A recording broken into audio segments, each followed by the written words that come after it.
Model విషయం చూసుకున్నట్లయితే ఇవి వచ్చేటప్పటికి గజ్జల బుట్టలు ఫ్రెండ్స్. ఇవి అంటే 2 స్టెప్పుల బుట్టలు వచ్చినాయి కదా, ఆ ప్రతి బుట్టకు చుట్టూతా వేలాడే గజ్జలు అయితే రావడం జరుగుతుంది. పైన పోగు వచ్చేటప్పటికి మెల్తీగ పోగు అంటారు, బుట్టలను కూడా మెల్తీ బుట్టలు అంటారు. కింద ఏమో గజ్జలు వేలాడుతూ ఉంటాయి.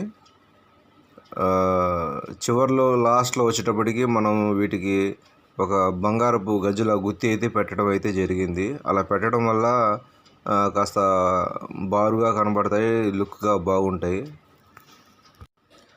మనం ఇదే తూకంలో ప్లెయిన్ బుట్టలు కూడా చేయించుకోవచ్చు ఫ్రెండ్. అంటే బుట్ట కింద బుట్ట ప్లెయిన్గా కూడా గజ్జలు లేకుండా కూడా పెట్టుకోవచ్చు. కాకపోతే పిల్లలకు అంటే ఒక 10 సంవత్సరాల కాడ నుంచి ఒక 18 సంవత్సరాల దాకా పిల్లలకైతే ఈ టైప్ బుట్టలు అనేవి గజ్జల బుట్టలు అనేవి చాలా బాగుంటాయి ఫ్రెండ్స్.